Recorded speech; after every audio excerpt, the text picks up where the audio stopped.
these candidates is going to tell you why they are the better candidate, or the best candidate, or the only candidate.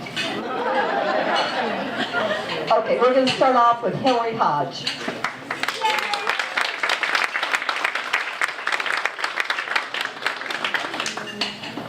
A wonderful thanks to the business and professional women of Nevada County for hosting this great event. I really appreciate all of you. I know it's hard to organize events, and this is a hit. It's been wonderful, and a huge thanks to Summer Times as well. I'm Hillary Hodge, and I'm running for Nevada County's District 3 Supervisory District, which covers the city of Grass Valley and surrounding neighborhoods. When I moved to Nevada County almost 10 years ago, one of the first things I did was sign up to volunteer. I threw myself into this community with my whole heart. I regularly volunteer with several local organizations, including Sierra Harvest, the Center for the Arts, the Grass Valley Downtown Association, and more. I sit on the Music in the Mountains Choral Board, and I sing with their chorus, and I'm on the Nevada City Chamber of Commerce Board of Directors. I've served our business community as the Executive Director of Sierra Commons, Nevada County's Small Business Education Center. It is my relationships and my experience that makes me the most qualified candidate for the job of Nevada County's District 3 Supervisor. In Nevada County, we have everything we need to get us where we want to go. My campaign and my election offers a fresh perspective for Nevada County. We need to think about jobs in our community. We need to support local business and invest in local talent. Most of our small business owners run their operations by themselves. Many of our small businesses are operated out of homes. We are seeing a changing economy, and it's an important thing to make sure that our small business owners are supported, and as the economy changes, they're able to change with it. As supervisor, I will help support an economic development plan that supports local people and attracts businesses that share our values. We need affordable housing in our community. Yeah. Thank you. In order to create a sustainable future, we need to make sure that young people can live here, that we have workforce housing, and that we have homes for our fixed income seniors. Yes. We need to make sure that we have innovation in our community. Our rural community deserves access to high-speed internet and the same tools that our urban and suburban counterparts share. Yes. And we need to make sure that we are ensuring public safety. We need to have innovative and creative ways to mitigating fire, danger, and risk. We need to support our community in doing so. And we also need to support the poorest among us. We see poverty on our streets every day, and we need to make sure that those people are taken care of and that our communities are safe. My first job out of college was in social services. I understand funding streams and regulations. I know the tools that can best serve our community. As a small business startup consultant, I know what our small business owners are facing in our community and how to ensure their success. As a young person working in the remote economy here in Nevada County, I understand the challenges that we face in our community in finding work for people my age and younger. I understand our economy and I know where it's going. We can foster jobs and sustainability in Nevada County without sacrificing our rural values and our small town charm. We can solve the challenges we face in our community with creativity and common sense. Our community deserves a future that we can believe in. I believe that I'm that future. I am not running to simply win an election. I am running to do the job. I am running to do the work. I am running to serve our entire community. I am running to serve Nevada County. My name is Hillary Hodge, and I hope you'll vote for me in District 3 for Supervisor on June 5th.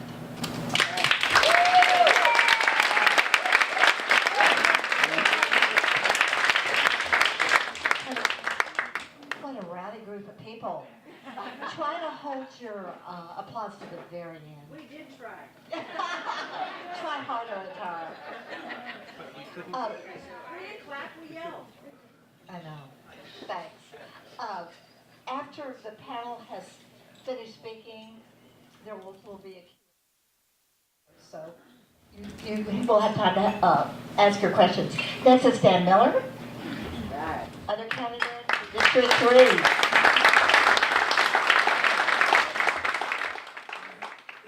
Yeah, my name is Dan Miller, and I am the incumbent District 3 representative. I'd like to thank the Business and Professional Women for putting on this forum this evening. It's the first of the campaign season, so I'm happy to see the attendance here today. Holding an elected office in local government can be a very humbling experience.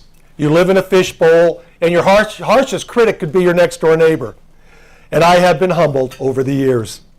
You aren't dealing with constituents that can live hours away. You deal with your neighbors and your friends. You deal with people you have known since high school and individuals who have invested time, energy, and personal resources to be able to live, work, and raise their families in this community. When making a decision as a supervisor, they are the ones I'm thinking about. I think about the children still in school and the future that is in front of them. I think about the young families that are trying to make our community their home for the rest of their lives. I think about the people before me who had the same responsibility in the manner in which they fulfilled the oath of office, the decisions they made and the effect it has on us as a community today. Because the decisions I make don't only affect District 3, they affect the entire county. My involvement in local Grass Valley government and the lesson I have learned over the years is that you serve the people, not your own selfish interest. You represent your friends and neighbors, you represent the business owners, the school teachers, law enforcement, and fire protection first responders. You represent the retired senior citizens and the young child in preschool. You represent everyone. I am seeking re-election because I have come to respect the trust that the community has put in me and to respect the office that I now hold. And I still have a fire burning in my belly to serve. Being a supervisor is not an entry-level position. You don't learn to ski on a black diamond run. It takes time, patience, and understanding to be able to function at this level. Over the years that I have served in elected and appointed positions, the knowledge that has been developed has enabled me to address issues and solve problems that others would find difficult. I understand the process of local government and the need for patience because you're making decisions that affect everyone. Relationships are a key component when it comes to getting things done as a team. I have built those relationships over the years with business owners, with city councils, and city staff. As a member of the Transportation Commission, as chair of the Regional Housing Authority in LAFCO, as a county representative to the Rural County Representatives of California Board, I have built the relationships with other county supervisors and have gained their endorsements for re-election. Why have I been voted into office over the years? Very simply, the people in Grass Valley in District 3 trust me to make decisions that are good for the community and for them. They trust my integrity and they respect my values and principles. They know that I will gather the information and make a decision not based on political pressure or for a special interest group. They know that my decisions are based on my deep affection and love for this county, for its history and for its future. Current and former Grass Valley Council members and mayors endorse me because they know I am qualified for the position that I now hold, and they know they can count on me to represent their interests at the county level. Lisa Swarthout, current vice mayor and former mayor, writes, "I am very happy to support Dan. He really is the best champion for Grass Valley that we have ever had at the county." Quite a statement from someone who has a passionate love for the city. This job requires experience, understanding, and dedication. This is not the place for a novice with no previous experience. This is a challenging position that should be taken seriously. That requires a knowledge of governance and the ability to work as a team with the other supervisors and county staff to accomplish the goals before us. Thank you.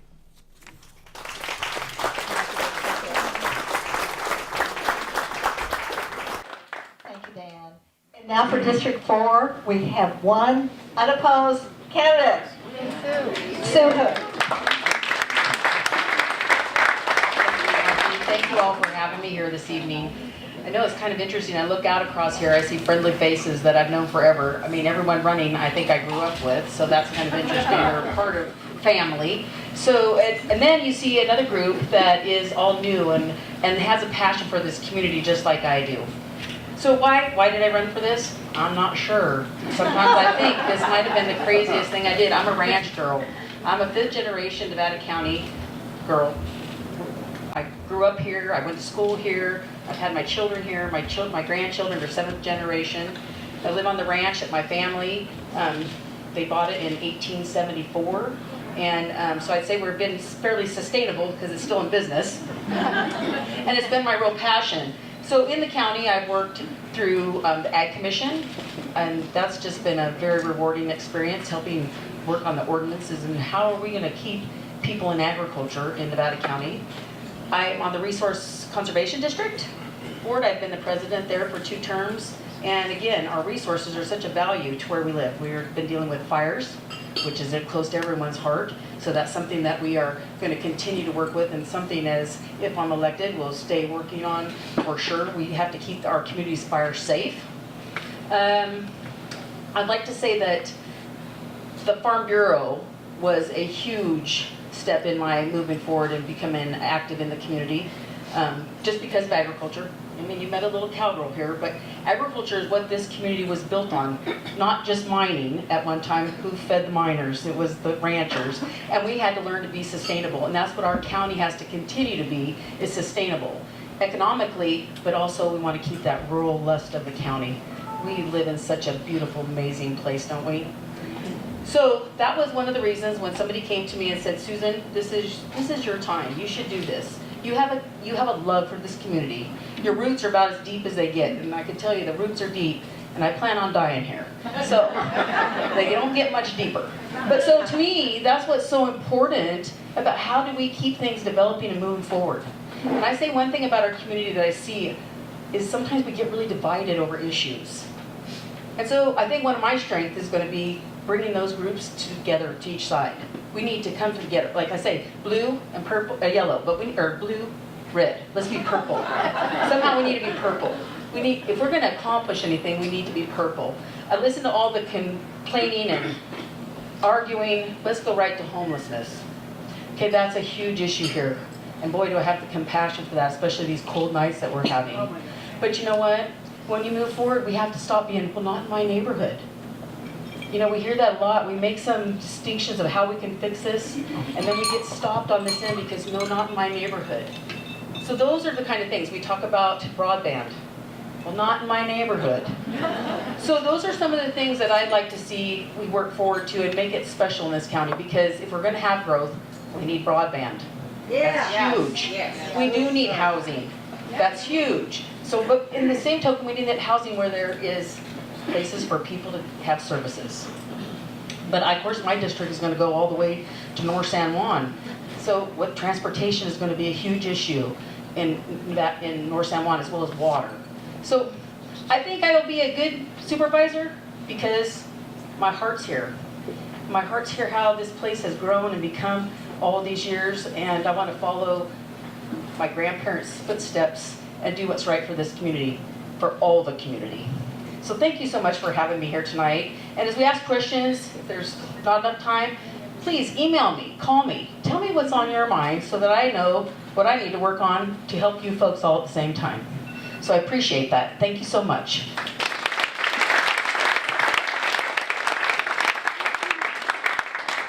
Thank you, Sue. So now let's get to the sheriff, the 3 sheriff candidates, and we're going to start out with John Foster.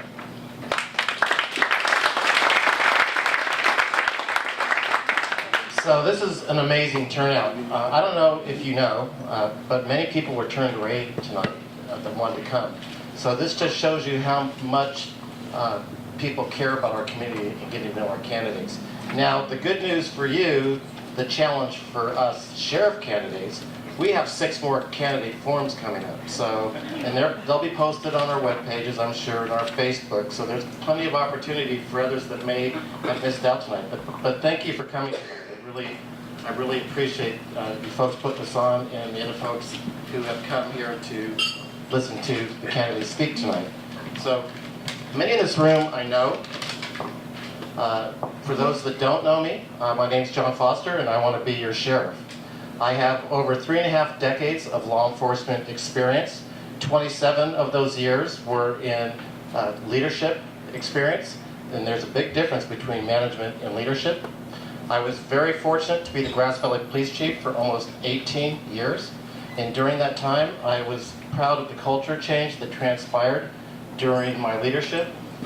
We created better services with the community, accountability, and a deep sense of trust. The legacy that I want to continue with is to go deeper and richer with the Sheriff's Office. But I want to shift tonight, just briefly, because the incident that occurred in Florida is tragic. And as your sheriff, I think you need to know how I'm going to handle such an incident. And that is that the schools and the Sheriff's Office need to work together, not on a press release, but live. Many people don't know the Sheriff's Office signs off on all the school safety plans. And as your sheriff, I will ensure you that we will have best practices in those safety plans, and those safety plans will follow the state mandates. Part of that safety plan is practicing with the kids, the children, and the teachers in the schools. And we will go into the schools and we will practice, and these kids will learn how to escape danger. And the deputies will be present, not for us to practice, but for us to be there to support the teachers and the kids during these practice sessions. The second item that is important is I will create a multidisciplinary team with school officials and law enforcement. State statutes allows us to share confidential information that we can share with school administrators. The goal is to prevent these shootings and these tragic incidents before they occur by sharing that very valuable information with the school districts. My proven track record and my leadership skills define me as the best candidate for sheriff in Nevada County, and I promise you that I will work collaboratively with the schools to make our schools safe and our children being able to come home each day from school. So thank you.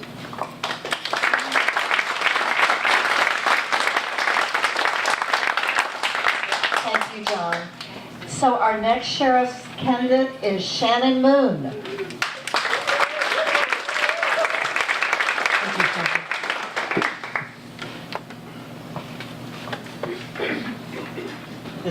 This is a nice view. You can see the view from where I stand, right? Thank you to the business and professional women of Nevada County for organizing our event tonight. I hope, as you realize as I do, that I am a product of your organization and your mission. I am Shannon Moon, and I'm running to be your next sheriff because I genuinely care about this community, and I believe we deserve the absolute best in public safety services. I am the most qualified candidate to lead the Nevada County Sheriff's Office into a new direction and into the future. I was fortunate enough to have been born here in this wonderful community 50 years ago, even though women aren't supposed to say their age. And I am a product of amazing parenting. I have chosen to stay in this community and raise my own family here. I have dedicated my entire 27-year career to providing law enforcement services to this community. As a 27-year career employee at the Sheriff's Office, I have had the fortunate opportunity to work for 4 different sheriffs in this community, each with very different leadership styles. I believe that as a public servant, my loyalty lies with this community and the mission of our organization. I was 22 years old when I started at the Sheriff's Office. Seems like a long time ago. I started as a correctional officer in our correctional facilities. Then, in 1990, Sheriff Bill Heafy hired me as a correctional officer, and I worked at our downtown main jail. I worked at our detention center, which was a minimum security barracks out on Willow Valley Road, as well as the Truckee Jail, and then what I like to call the new jail, opened in 1992, the Wayne Brown Correctional Facility. As I was a correctional officer, I decided I wanted to become a deputy sheriff. So I took the initiative, and I put myself through the academy while working full-time on the graveyard shift inside that jail. I graduated at the top of my class, and I think most importantly for me in my career, the academy that I chose to go through was in Sacramento, California. and I was exposed to other women in law enforcement, and as important, other women leaders in law enforcement. I was hired as a deputy sheriff and quickly became a detective in our office and worked both our major crimes unit and our narcotics task force as a detective. I was promoted to sergeant, lieutenant, and captain, which is the highest level attainable in our office, each being the first woman to earn that rank in the history of our department, dating back to 1851. As a captain, I have commanded all 3 divisions of our sheriff's office. At every job, I have promoted innovation and found efficiencies in the services that we do provide. My vision is to restore the trust and partnership with the sheriff's office in our community, to develop better relationships with all of our community members, no matter your political, religious, or business affiliation, to collaborate with our other law enforcement partners, our service providers from both county and city entities, and our wonderful, wonderful nonprofit organizations.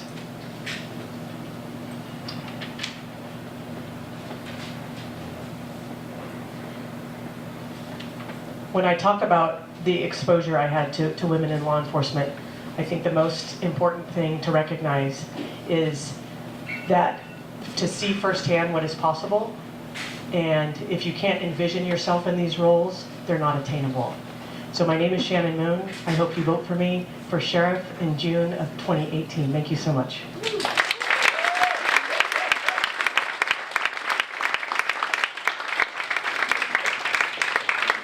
Thanks, Shannon. And so our third candidate, Bill Smethers.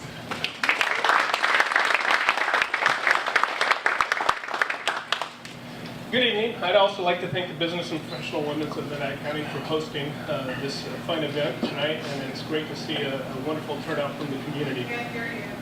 I'm sorry. Is that better? Yes. Okay.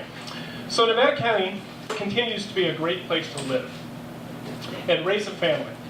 Yet, having grown up here, being born and raised here, just like a lot of the other candidates here, I can tell you that the face of Nevada County has changed drastically in the recent years. Some of the changes have been for the good, but others, especially from a law enforcement standpoint, have been very discouraging. The Sheriff's Office and surrounding agencies have been seen an increase in the crime level and the drug use, along with the homeless population too. Nevada County has some challenging times ahead of them, and there's some tough decisions that need to be made. This is why it's so important when you cast your vote for the sheriff's position that you choose the person that has the experience and knowledge necessary to lead this office. It's important to remember that the Nevada County Sheriff's Office is unlike any other law enforcement agency in Nevada County. We are responsible for more than just law enforcement services. We're responsible for the public administrator, the coroner's division, the civil division, the corrections division, and court security, along with animal control. Since promoting to the rank of lieutenant, I have had the opportunity to manage every one of those divisions within the sheriff's office. I've been boots on the ground with the men and women from investigations to patrol, and currently now as an executive lieutenant in the Wade Brown Correctional Facility. As sheriff, I will bring a proactive approach to dealing with crime in the community to not only keep you safe, but help reduce the recidivism that we see that is so prevalent in our community. I will work diligently with all of the other law enforcement agencies up here to combine our resources and our efforts to combat the major issues affecting Nevada County. As important as interagency relationships are, in my 24 years of law enforcement, I have learned that our most important resource is the community members. It is imperative that the relationship between the Nevada County Sheriff's Office and the citizens of Nevada County be reestablished and cultivated into a stronger and more of a united front. The job of law enforcement would be much difficult to do in our community if we didn't have organizations such as Community Beyond Violence, NEO, and CORE. These help educate, provide services to victims, educate the youth, and provide substance abuse treatment to the people in need. when elected, I will bring not only the knowledge and experience necessary to lead the sheriff's office, I will promote and instill integrity, honesty, and openness to the community. The men and women of the Nevada County Deputy Sheriff's Association have overwhelmingly endorsed me and are ready and willing to work hard for me under my leadership. And I, as your next sheriff, am willing and ready to work hard for you. Thank you very much. And please, I do also have a website. There's other points of view that I have on there. My cell number is on there. I'm more than happy to take calls from anybody, answer calls for service too. So thank you very much for having me tonight. I appreciate that.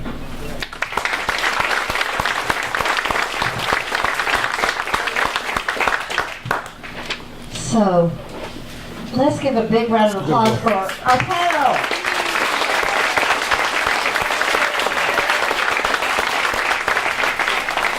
Some of them have literature in the back. As you leave, you can pick up some pamphlets. I have a question for the three sheriff's candidates as to how they will address the concealed carry weapons on schools. Can you clarify what you mean by on school grounds? Right, the way it stands right now, if someone can go on a school ground with a concealed carry permit, with a gun, Correct. So how can we stop that? the question is, how can we stop carrying concealed weapons on school grounds? I guess my response is the current concealed weapons process has a vetting process. The people carrying concealed weapons go through a background check, which includes fingerprinting. They go through a vetting process of an interview. They're qualified to be trained to carry the weapon. And then the other area is we only have approximately 1,400 people that can carry concealed weapons on school grounds, if that was the case, through Nevada County. So I don't see us changing any practice. That would be up to the schools working with their sheriff to see if they want to work on possibly changing the practice. But right now, they're allowed to carry guns on school grounds. So I'm not seeing any change except if the schools want to work with the sheriff's office to come up with some kind of policy or practice to deal with that. Would you advocate for a change? Can we need to have each candidate answer that. Take a follow. Thank you. Thank you, John.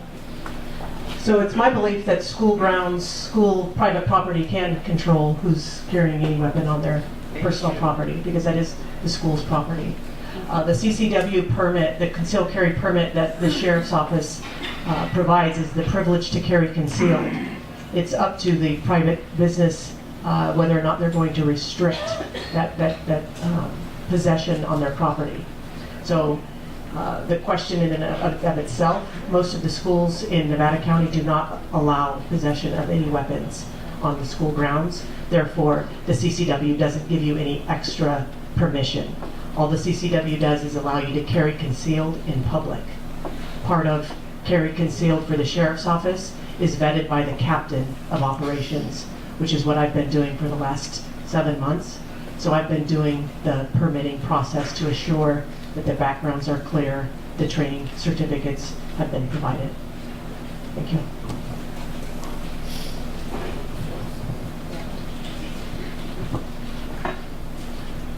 So as a lieutenant with the sheriff's office, I also filled in for the captains when we did interviews for CCWs. The law used to be and allowed the person to carry concealed weapons on school grounds with the permission of the superintendent. With the permission of the superintendent of the school. Most of the superintendents up here did not allow it to happen. So we would remind people when we would do our interviews with everybody that, because they forget, like when they go into a U.S. post office, it's federal grounds. So you can't carry concealed weapons into that building. Same thing with schools. You had to have a permission by the superintendent. But one of the things that they are looking at changing is, I believe that there's a law that's coming out or on the books right now that is going to change concealed weapons being banned from school grounds, period, in the state of California. So, but one of the things that I can say with the people that we do issue concealed weapons permits to are vetted more than anybody else that normally goes into a gun store to buy a gun. Those are the individuals that we do not have to worry about in Nevada County. Over the 21 years that I've been with the Sheriff's Office, I know very few people that have ever had their CCWs pulled from them regarding issues that they've had, and most of them because they were elderly and got to the point where they couldn't carry anymore. So we do vet the people really well. The criminal background check, our interviews that go on with the captain's interview that takes place with the Sheriff's Office. So we make sure that the people are trained and they abide by the law that are carrying concealed weapons in Nevada County. Thank you. I'm interested in how the Sheriff's Department is going to implement the Stepping Up program to help take care of our mentally ill homeless people who go in and out of jail on a regular basis that are dual diagnosis, both mentally ill and drug addicted. The Stepping Up program is a national initiative where folks are being trained to help people within the jail break the cycle of mental health issues. 50% of the people in the jail currently have mental health issues. So I guess what needs to be done is I'm not within the Sheriff's Office, so I can't tell you what currently is being done. I know some staff have gone to the training. I don't know where they're at with the process. I'm very supportive of the process. I'm supportive of treatment programs for the jail. We need to be more comprehensive in the area of mental health and substance abuse. And right now, we're not doing enough. As far as stepping up, the last I heard is it's not fully in effect. So my goal would be to fully implement the program and help break the cycle of these people with their mental health issues, and then also give them the opportunity to have a plan when they get out of jail, that there's treatment set up for them, so they're just not released and then let on the street. They're actually going into a program. So that would be my goal. Thank you, John. So I was fortunate to be on the initial Stepping Up initiative team. So I believe it was January of 2016. Myself, along with our public defender, Carrie Klein, our district attorney, Cliff Newell, our health and human services director, Michael Hagerty, one of our substance abuse managers, Nicole and Bronny, and I think that was it for our group. Went down to Sacramento for the training. It was an amazing day, filled with about 54 other counties that were basically signing up to be on the Stepping Up initiative. And it is an initiative, and that's the reality of it, is you talk to most folks and they want a solution immediately. And an initiative is basically awareness. And the awareness is trying to recognize, to get people that are in mental health services, not in the criminal justice system, so that we don't incarcerate our mentally ill unless a crime has been committed. So sometimes it's difficult at the patrol level to differentiate what came first, the crime or the crisis due to mental illness. What we did do for our Stepping Up program, and the lead for our group was actually Mike Ortola from probation, was we talked about opening the ability for folks on criminal conviction to get into the mental health court, which is an amazing program to try to get people out of the criminal court system and back into treatment and facilities where they can literally not have the stigma of an arrest on their convictions. Part of Stepping Up is also recognizing that when we do incarcerate because of a mental illness, we have to provide services for them while they're in our jail. And opening up the ability for access for programs to come in is integral for our Sheriff's Office. It is an amazing, when you can see someone, when something clicks with them, when they're going through their programs, and they actually either are thinking more clearly if it's a substance abuse issue, and then you see the real change that can be made inside our community. So that's Stepping Up. Thank you. And now Bill?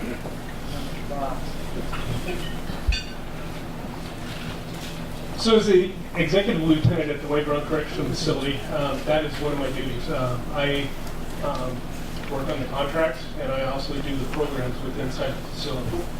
When I came back over to the correctional facility 6 months ago, it's kind of frustrating, really, because they were still trying to decide what the definition of mental health was. So we started, and we've been meeting monthly. We're still developing a program right now to be able to track the individuals that are coming in and the mental health issues that they're facing. There's a lot of issues that go along with it because of the way that they want to track them within the state of California. There's HIPAA issues. So I brought up some of those issues to them with the information that they wanted us to release. So we're trying to develop a program that we can identify them, what their gender is, their age, if they've been arrested for misdemeanors or felonies, and also length of stay. One of the big things that we face up here in Nevada County is the revolving door. We have people that come in and they're booked in the facility and they're here for 24 hours. They see our mental health, but they don't meet the criteria, so they're out the door, they're back down the street, the next local law enforcement agency deals with them and they're back in. So what we've tried to do right now is we're trying to track the individuals that are staying with us longer than 14 days. So we're setting up that program right now. It's still in the works. The last 2 conference calls from the national organization, nobody answered the other end of the line. So I don't know, to be honest with you, where it's going in the state of California, because it is a nationwide organization that they're trying to help the mental health. But one of the issues that we don't have, and especially in Nevada County, is the services that we need to provide to the mental health individuals that we're dealing with. Our correction facility is not designed to deal with the type of inmates that we're bringing in right now in our community. That it's not that we're importing those individuals, they're coming here and they're part of the homeless population that you see out there. And when they commit a crime, people want them to be held accountable for the vandalism, the thefts, and different things that they're doing. But when they come in, they're facing several different mental health issues, usually some type of substance abuse, alcohol, narcotics, something like that. But they don't stay with us long enough to be able to actually track them and get the help that they need. And so that's one of the big things. It's a financial thing in the state of California with no mental health hospitals to provide the services to them and get them into the treatment that they need. My name is Kate Wanamaker, and I have a question for the supervisor candidates.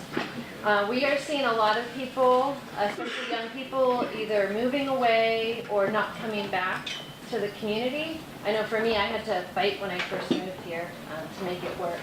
So I'm wondering what your thoughts are on why people are leaving and not coming back, and what we can do in our county to help them stay or get them back here. Did everybody hear the question in the back? For the supervisors about young people who move away because there's no opportunity here, and so what the supervisorial candidates feel can be done to make it easier for young people to stay or to bring them back. Let's start with Dan.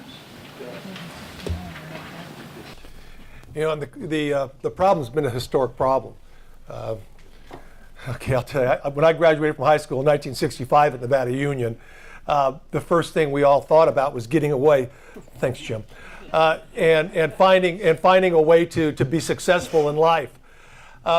What the problem is back then, you know, timber was king, but it was seasonal. The mines had closed. We didn't start developing jobs until high tech came into the area. And then when high tech came in, Alta Sierra was built out, Lake of the Pines, Lake Wildwood were both built. And so young people then had an opportunity, but the emphasis was on getting a college education. Kids went away to school and they never came back. Why? Because their field of study was probably somewhere else than Nevada County. You know, a few came back, but they came back, you know, into family businesses. B&C True Value Hardware, Hills Flat Lumber, Yuba River Lumber that some of us will remember. What's happening now and what should be happening more is that we've got we don't have a surplus of workers anymore. We need more tech workers. We need more people in the trades, learning the trades. Construction industry is having a very difficult time in Nevada County finding qualified people.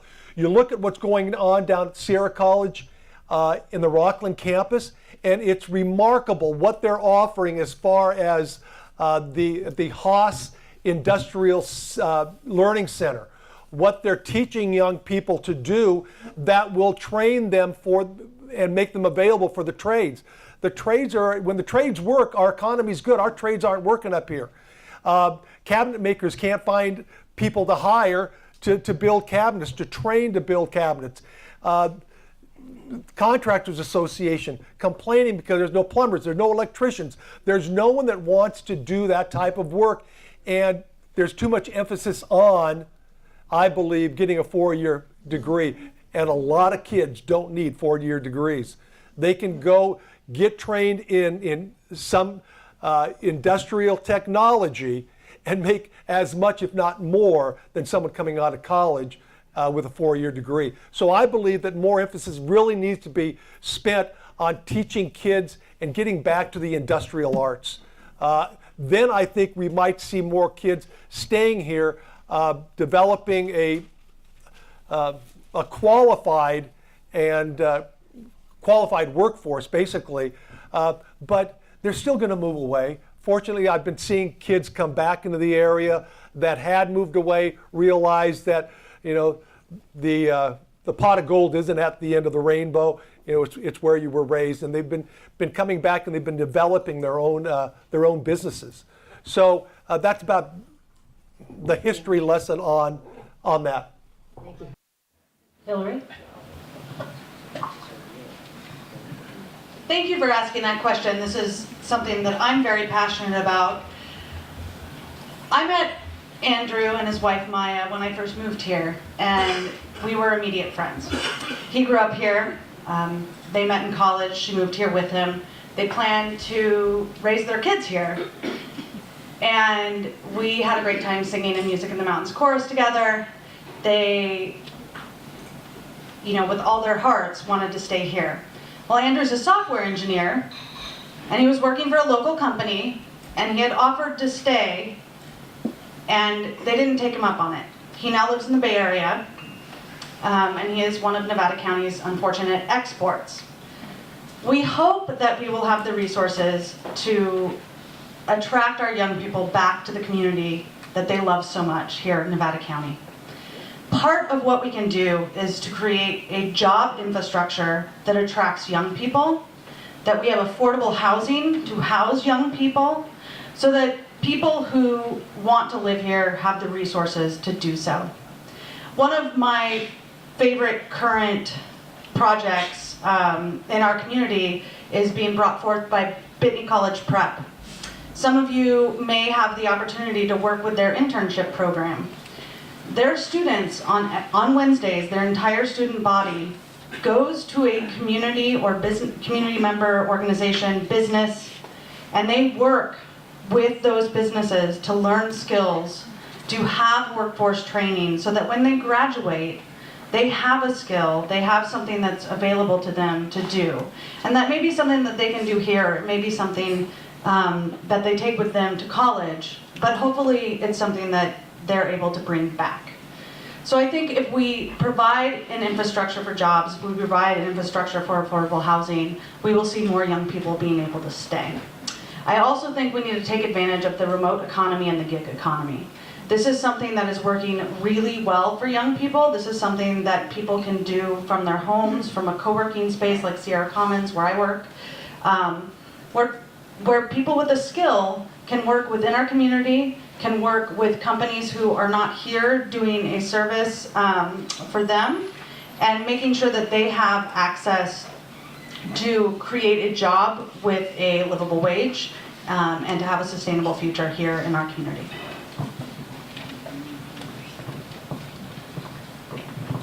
Well, they touched on about everything we could talk about, haven't they? So this is another interesting thing, but I will say, we're right back to that thing, internet, broadband. Right. I mean, if we're gonna build those kind of jobs, somehow that has to come here. That's the only answer to that. I would agree very highly, though, that the trades are huge. I have kids, the ag department, fortunately, has a fabulous program still. And they teach welding, they teach construction, they teach gardening. We have a huge amount of small farms that are fairly sustainable. People that are working hard. I'm not gonna say they don't come and leave too, because it's hard work. I think we forget, a lot of kids come and forget what hard work is. They just had a forum and one of the kids said, well, how hard is really hard?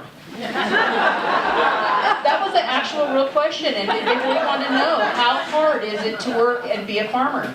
So I think everyone, both of the other supervisor candidates touched on the important parts of this, and it's going to take a community. It's going to take a community to open this up. Now, whether it's in housing, we've all talked, that's huge, okay? But then again, in town, we have a couple of ideas of building that can go on, but again, there's lawsuits that are slowing those things down. So, and how do we get construction done? Permitting and regulations. They're over the top from the state level down. So, and you know, we can only do what we can do in the county because the state sets a lot of those restrictions for us. So those are some of the things that really we have to look at and work out. How are we going to keep our people in business with all the regulations that they have to go through? Starting a business is hard here. The hoops you have to jump to for a small business person. Luckily we have small business loans, there's people that work with that. But I'm just saying, when you start a new business here, it is a challenge. So, can I fix that? No, but I can tell you what, I'm going to work hard from the supervisor side to work on all those types of issues, and we'll have to do it together as a community. My name is Jeff Winsell, and my question relates to the frustration and our inability to get fiber optic cable in this area. So is this for the supervisors? For the, I'm sorry, for Okay. the supervisors. And I want to know why nothing is happening regarding forward progress. We're having more people telecommuting, tech people in the Bay Area. I mean, telecommuting is growing. But how can we attract people up here if we don't have fiber optic? No. We know that this has been an ongoing process, and I'm sure a lot of us are frustrated.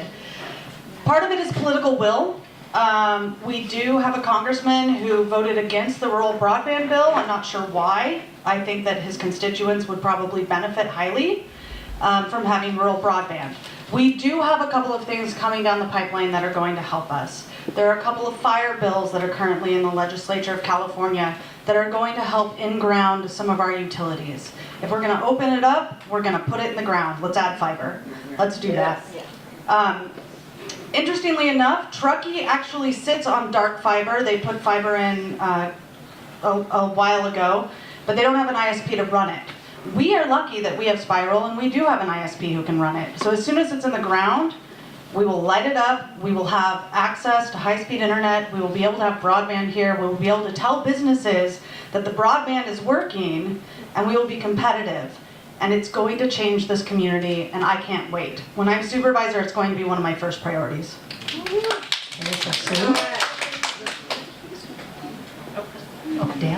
Yeah, we've been struggling for a long time now.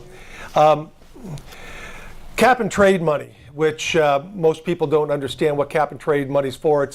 It's meant to be used in areas where you lower your carbon emissions by charging carbon emitters money. Cap and trade money is supposed to cut down on commute times. It's supposed to be used in areas where if we can reduce the number of car trips, then you have an opportunity, there's a nexus to use cap and trade money. State of California isn't using cap and trade money to the extent that they could. They're using it on other projects under the assumption that what they're going to do is actually going to reduce carbon emissions.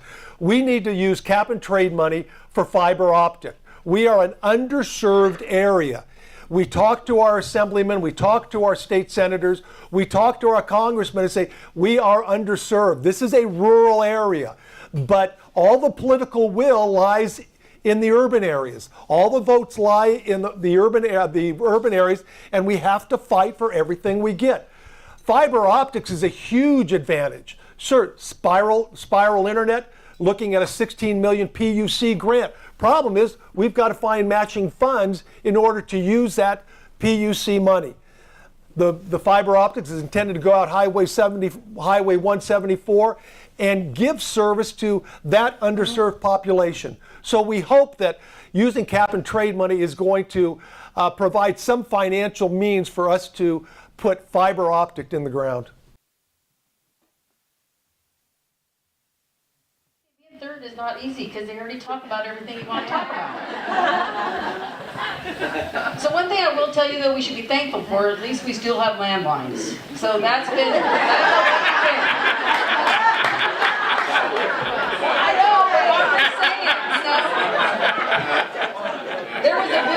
time to do away, you know, AT&T wanted to do away with that because we have depleting infrastructure.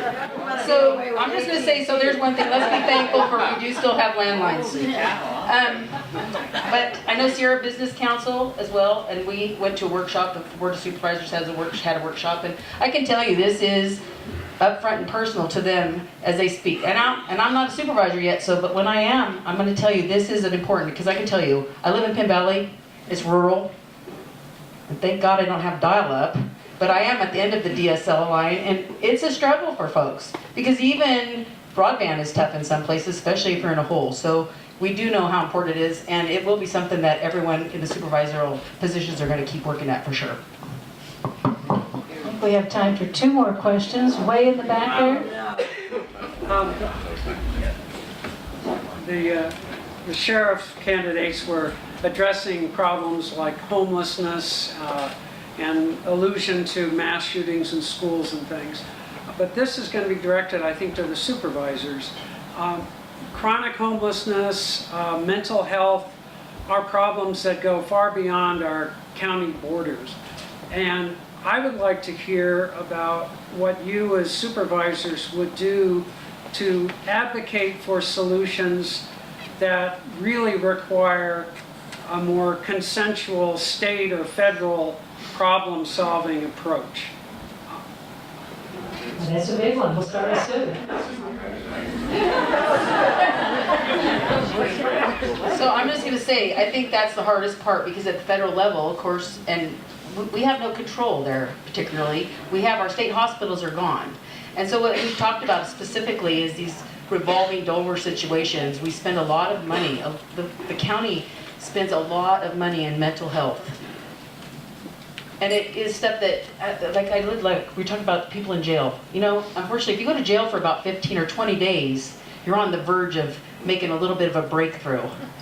But if you go, let's say you get put on a 5150, and you go in, and your 3rd day in there, though, you become coherent, well, then you don't want to be there anymore. And so you say bye-bye. So we don't have any control over keeping those people where we could actually give them the services that they do need. So how do we change at that state level? We walk the halls. Even with Farm Bureau, when we go down, we talk about agriculture, but mental health is a huge issue. I have a sister that deals with substance abuse. So I watched the revolving door go round and round and round. And would I like to see that fixed? And I would say, when I am supervisor, that's one of the committees that I look forward to being on, because I think that we can make changes. They might be baby changes. We're not going to fix everything by any means, but we can do it differently in our community. I think that the sheriff's department's hot on it with the Step Up program. I think that we have some great people working over in behavior health, but we have to give them the tools and the extra finances to be able to handle that.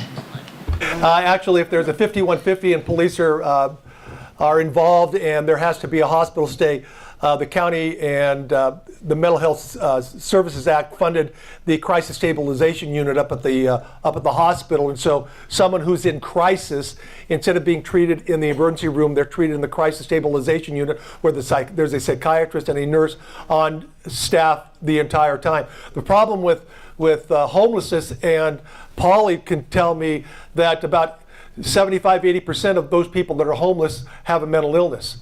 And mental illness comes on in different ways. Nutrition, exposure, just a lack of feeling like you're a failure. We had a chance last year to visit a 24/7 facility down in Petaluma, the COTS. Mike Johnson, who's the executive director, was homeless for 8 years. We need to give people a purpose in life. The county is spending this year $500,000 directly related to dealing with the homeless issue. It's something we've never done. It's a priority A for the county. That's what we're going to do. What we want to do is we want to create a first daycare center where the homeless during the day can go and get their laundry done, receive services from the county. Because the county workers, social workers, can't go out in the woods and find these people. But if you create a place where you can reach them and give them the services they need, it's a step forward. Ultimately, we want to see a 24/7 facility here in Nevada County. we're going to have to find a way to fund that 24/7. But then you have people there, you make them accountable for the time they're there, but they have to go through the services. You got to end the cycle of homelessness, and you have to give people a purpose to live. And mental health and behavioral health are both totally sold on this. Social services, Michael Hagerty, they're heading in that direction. The Board of Supervisors, we are heading in that direction because we have to end that cycle of homelessness. We have to get these people off the streets. We have to get them out of the woods because of the fire danger that they create. Constituents are continually complaining, but to end that cycle of homelessness, you got to give people a purpose for living.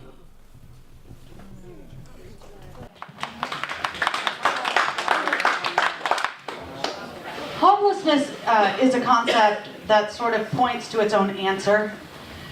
You asked about the full spectrum of services and how we incorporate everything. You know, I think having housing stock is essential to the success or the future of mitigating homelessness and poverty in our community. I think we also need to treat our homeless crisis as a humanitarian crisis. So yes, there are compacted issues, there are mental health issues, there are addiction issues. We know that that complicates how we help our homeless citizens and those who are unsheltered. We also don't have enough beds in this community yet in order to make sure that the people who currently are unhoused get housed or get shelter. We need to make sure that the people who are suffering the most, who are on the forefront, have access to services and are treated with dignity. Part of that is making sure that the people who are doing the work on the ground are incorporated into policymaking.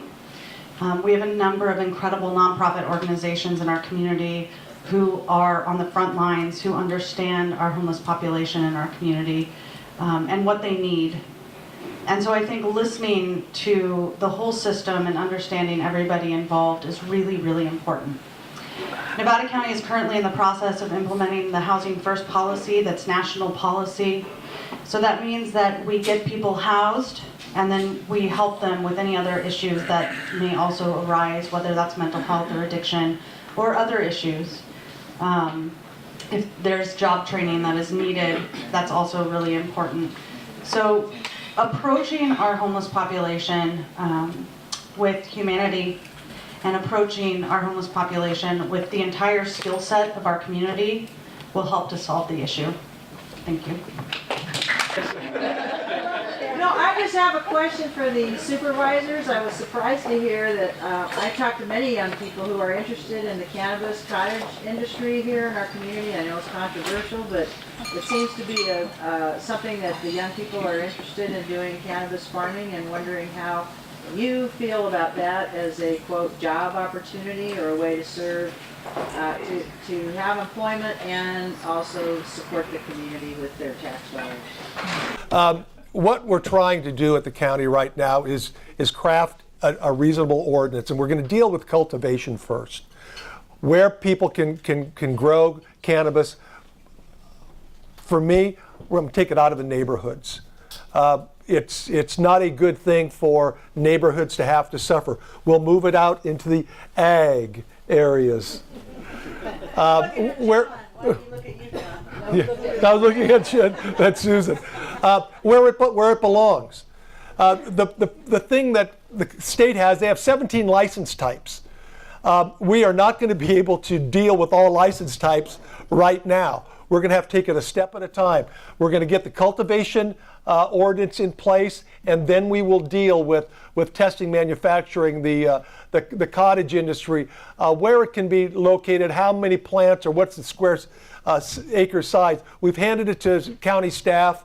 We're going to have another meeting March 6th where the community will be able to come back again and give us their opinions and ideas. But as far as a job generator, it's really hard to tell until we actually start moving in that direction. Compliance is huge. Track and trace is huge. What our county is going to look like in 10 years is really going to depend on how realistic we are as far as cannabis cultivation in Nevada County. Right now, we are going to permit cultivation for medical purposes only. We're not going to deal with the adult use. Prop 64 gives people 6 plants to grow indoors for their own personal use. Anything over 6 and someone's selling it someplace where they're not supposed to. But we'll deal with the medical use because there are recognizable and significant medical advantages for people to use cannabis. Forest herd sun silence is the primary example of that. So we're working on regulations. We're going to be very deliberate in how we do it. We've seen other counties just jump in without any regard for the community, and they've actually had to back up and put bans on because they weren't able to handle it. And I've been advised by countless county supervisors from Humboldt, Tuolumne, Calaveras, Yolo. They all say, Dan, you guys take it slow, because you want to be able to know how county staff is going to be able to handle it. And one thing we don't want to do is just hire a lot of county staff and then have to let them go later on, because the cannabis industry and the price of the product has dropped. So all these county supervisors, Humboldt surprised me. They've only got 20% compliance so far up in Humboldt County, but they got 1 million grows up there. But they all say, be very careful how you do it, be deliberate, go slow, make sure you do it right.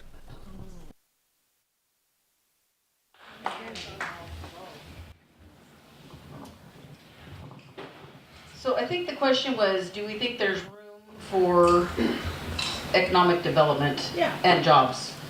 The state of California made it legal. And as we move forward in this medical side of it specifically, yes, there's going to be. I mean, we already see that in Nevada City with the dispensary that's going to open up, that's going to employ people. I mean, and as we look forward, like Dan was just talking about, it's going to be one step at a time. But eventually, I mean, there's going to have to be distribution. There's going to have to be some sort of labs. So yeah, I do believe that as we move forward responsibly, that definitely it's going to be some sort of, well, it has to be. It's going to be. You can't have businesses and not make money. So yes, I do support that, because it's legal by the state of California, and I am looking to this board of supervisors to help make really good decisions for all of us. Because back to that, the neighborhoods, we have to look to protect everybody. But yeah, I do believe that the dispensaries, laboratories, distribution, gotta make money.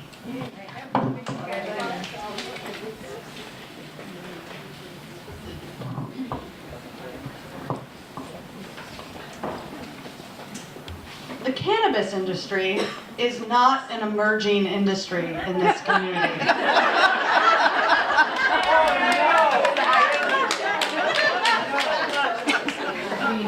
The Nevada County Cannabis Alliance has over 400 members.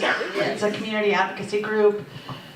There seems to be a lot of will to abide by the law, to be regulated, to be traced, to be tracked, to pay taxes, to be upstanding citizens, to have an ordinance that they can abide by. And it's important for our community of small farmers who are growing cannabis to have some direction, to make sure that they have sensible ordinances that can help them move forward with their business. We have an opportunity here in Nevada County to pioneer what sensible cannabis looks like and how to economize and make sure that we have the best benefit in our community from this economy we know is already here and is on the verge of legitimacy. Yes.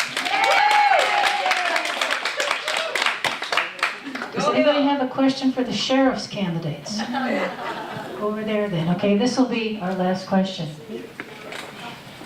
Yeah, I'm Kathy Davis, and I'd like the sheriff candidates to describe what they've done in leadership roles to diversify their officer populations, with minorities and women in particular, and what steps they've taken to have that diversity effective in their organization.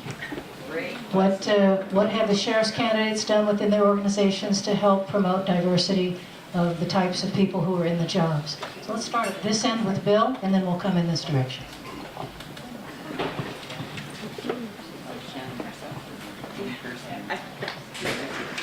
So, as a lieutenant within the sheriff's office, I've sat on oral boards, obviously, but I don't have the hiring power of the sheriff, who makes the final decision regarding that, or the promotional power that the sheriff has.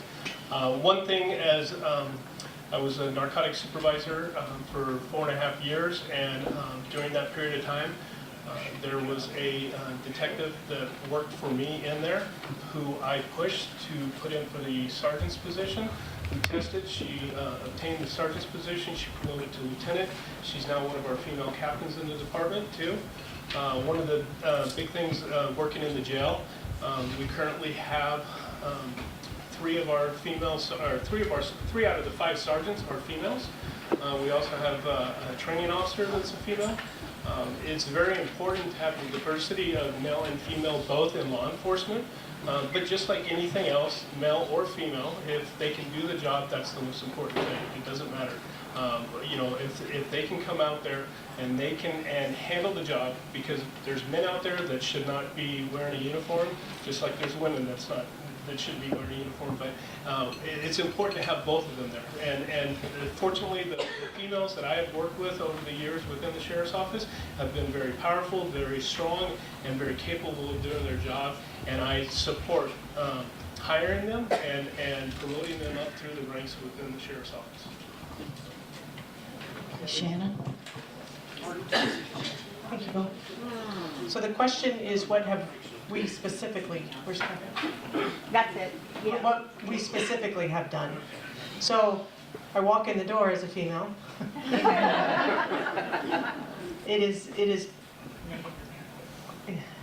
has been part of my goal to be a mentor and a leader in my presence. If I didn't have the ability to meet a lot of the women leaders in law enforcement that I met at the young age of going through my academy and seeing and envisioning yourself in those roles, it's hard to attain promotion within any organization if you don't see yourself there, right? Part of my history and who I am is I am also Native American. So part of looking at diversity isn't just always gender. And we have to recognize as different genders, we lead differently, we police differently. Part of what I think that collaboration with what men and women do in law enforcement and how we work together, when you have that teamwork together, you can provide great services for our community. So in my current role as a captain, I also sit on lots of oral boards for promotions. I do have a voice with our sheriff when we do hires and we do promotions. And I think that's one of the most important roles that we need to look forward in your sheriff, is the recognition of how important that decision is. Assuring that the people that are coming to work for you and provide your services in law enforcement are doing it for the right reasons. But it's so imperative that we promote the right people, that they understand their role in our organization is to supervise, to have that level of accountability, and really provide the best services in our organization. So those are the things that I've done for the sheriff's office. Thank you.